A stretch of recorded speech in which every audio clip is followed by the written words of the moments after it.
All right, here we are, Emirates Stadium, here in London, EGL4, Halo Reach coming up. The winner's bracket final here on twitch.tv. I'm Mike Bemenik, a.k.a. Smelly Moss, at Smelly Moss on Twitter. Joining me, Julian, Jules, look into my eyes. Tell me what's it. Do I make you uncomfortable? No. Yes, Dignitas, LLL right now, winner's bracket. I can't wait. Like I've been watching these two teams. I had the privilege of being at the Bucks house to watch Lowland Lions land against Infused. Obviously commentated Dignitas stomping their way through Infused last night. Both these teams just look completely on their game. I didn't manage to catch Lowland Lions when they beat Apex, but again it was 3-1, so they edged them out quite convincingly. And these, I think, are the two teams that many people are predicting to eventually win this tournament. And so really I think the whole tournament could be down to whichever team wins this series, because if they meet up again, of course, in the grand final, it means someone's going to have that edge in games, and it's going to be some huge matches, huge players on both teams as well. I'm excited. So it's all about keeping it as close as possible to make it into the grand final. So yes, both the teams will probably meet up again, but here's the first go at it. Of course, we'll run through the two lineups, starting off with Dignitas to our right.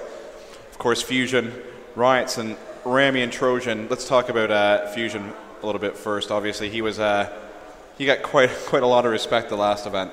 Fusion had some fans. There was definitely a lot of Scott chants going on in the crowd in Loughborough, and obviously he did well for himself. Not only did he win the Halo Reach 4v4, but he also won the Halo Reach free-for-all as well. So Fusion winning 2 events, not just 1 last time, and I think he definitely wants to carry on his winning streak. Of course, Dignitas have won 3 4v4 events on the trot, and I'm sure he wants to make it 4.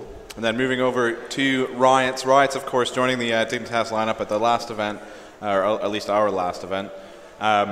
He was a coach. The guy has a profound knowledge of the game, and now he seems to have brought that back into it as a player. I think one thing that Max has definitely got going for himself is he strikes me as someone who's a very calm player. He can make some huge decisions, but he's just all around very solid. He remains quite calm for his team. He talks them through the game. And I think Max is the one for me who's really beginning to step into more of a mature captain role, whereas previously we've seen him on teams. He's been sitting in the background, kind of happy to do some dirty work. Now he's doing that, but he's also taking control of his team, and I think he's going to be a big factor into how well they do at this tournament. And now we'll go over to Rami. What kind of role does Rami play? Well, Spimirez is well known for his objective play, his grenade launcher skills, and the fact that he can hit the right trigger as fast as anyone in the business. And he also brings a lot. He's one of the youngest players we've got in this whole tournament, and I think he brings a lot of laughs to his team, and he really can pump them up and just. I think he can just ease the tension out of a team if it's not going quite their way. So not only does he do those sort of objective plays within the game, but I think he's a huge factor to them outside of it as well. And then Trojan rounding out this Dignitas lineup. Of course, all 4 of these guys are current champions. And another player who's a key slayer for Dignitas. Of course, yeah, Dignitas are made up with some players that can pull off some huge, unbelievable skills, and the new addition Trojan will be no stranger to being in that kind of role. I mean, of course, he does replace Matty K, who decided to leave gaming behind him, and Trojan now fills in his boots, and I think they'll be looking at him to, alongside Fusion, to really hammer into the other team. And then we're going to now go over to LLL, starting off with a legendary player for the last few years here in Halo, not only Reach but especially Halo 3, Shanato. Roman he's been around since the dawn of time in terms of Halo. I mean, he's been playing at European events since they existed. He's well known for being a sniper, and actually saying as I said, I watched Lowland Lions land against Infused, and Shanato was the one who surprised me because I knew he was good.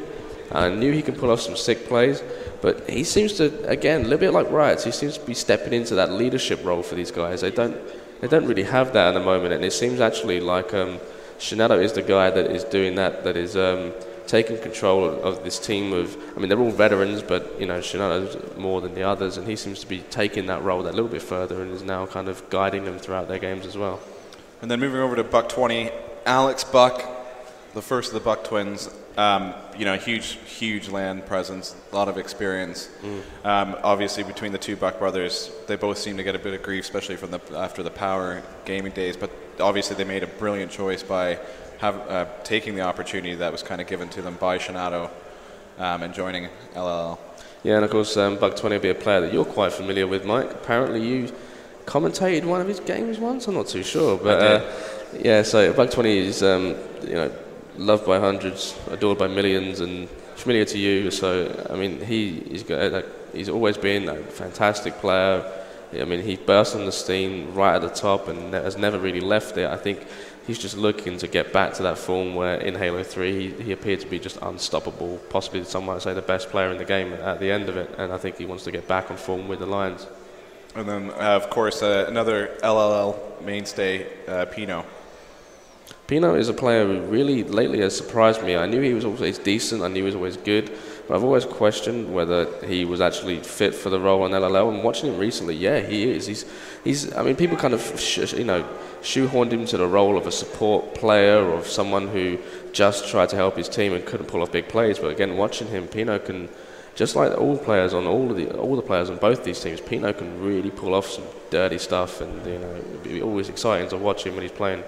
It's interesting. We'll go over to Buck 57 now, but it's interesting to see players who have a very, very solid skill set in one area. Say you have a Slayer, you have somebody who's really good at support play, you have a good player who's good at objective games. Does it really matter if they get shoehorned into something? It's beneficial because obviously you're playing to their strengths. Yes. But at the same time, you don't want that player to think to shoehorn himself. You want that player to think, I'm just going to do whatever it takes, no matter what, to win. And actually, if they start believing I'm a support player, therefore I shall only support, then it's not actually going to help that team. So, especially in moments of, when you're behind, you're kind of the last man who's going to have to pull something out of the bag if you don't have the confidence just to kind of run up and take charge of the game, which does happen, especially not necessarily with the likes of Dignitas and LLL, but some of the lower bracket teams. There's always one guy who just doesn't have the confidence, but if he was just to kind of grab it deep down and just go for it, then could come up with something special. So there is Buck 57 there. Will talked to him last night just after the game on the main stage, and we were talking a lot about Europe and having different players from different countries in Europe, and was this a good choice for them? Because obviously their lineup has always been British, and now they've got two Dutch players with them. And he seems to be very confident, and he's saying, if you're a French player, if you're a Spanish player, there's lots of UK players who don't have teams. Really, you should think about trying to find, 2 guys, 3 guys to join up with. We all speak the language of Halo, Mike. It's like a language of love, but more guns. And no, I think he's right to really have faith in his teammates. That they all 4 of those guys really get along, and obviously being Dutch, they've got very good English as well. So it's not like they are speaking a complete different language. But there is some communication barriers. Occasionally, you will hear Pino scream something in Dutch that sounds. Yeah. Well, the 2 of them do talk in Dutch quite a bit. Especially, apparently, it's just behind you and things like that. But I'm sure the Bucks are used to it by now. I reckon they could be swearing at the Bucks. You never know. Yeah.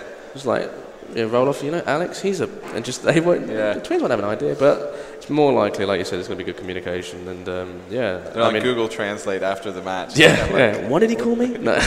But Buck 57, funnily enough, just before this game started, in terms of confidence, did actually tweet me and say, this game is going to be a 3-0 sweep to the Lowland Lions. Wow. So in terms of talking about people who want players with confidence, there is one right there in your screens. You've also got some other Twitter predictions. EHF Sigma says 3-1 to Dignitas. Yeah, and Woodchuck said 3-2 to LLL, Buck 20 to go off.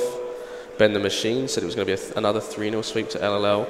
Meanwhile, Scott's namesake, a man called Fusion, said Dignitas will remain undefeated. Which we actually haven't discussed yet, is the fact that Dignitas have yet to drop a game at EGL4. Which is impressive, given that they've played some teams like Infused. That is a team that people were expecting to possibly win, and Dignitas completely sweep them. So they're on a roll right now. But as you can see, the community is completely divided. There's no real clear favourites to win this game. It is just literally two heavyweights, two powerhouse organisations, teams, powerhouse players. They've been established for a long while. It's a rivalry that has been extended between Team Dignitas and Lowland Lions, no matter what the lineup, for a long time now. And once again, we're here on Halo Reach, here at EGL4, and this rivalry between the Lowland Lions and Team Dignitas is set to continue.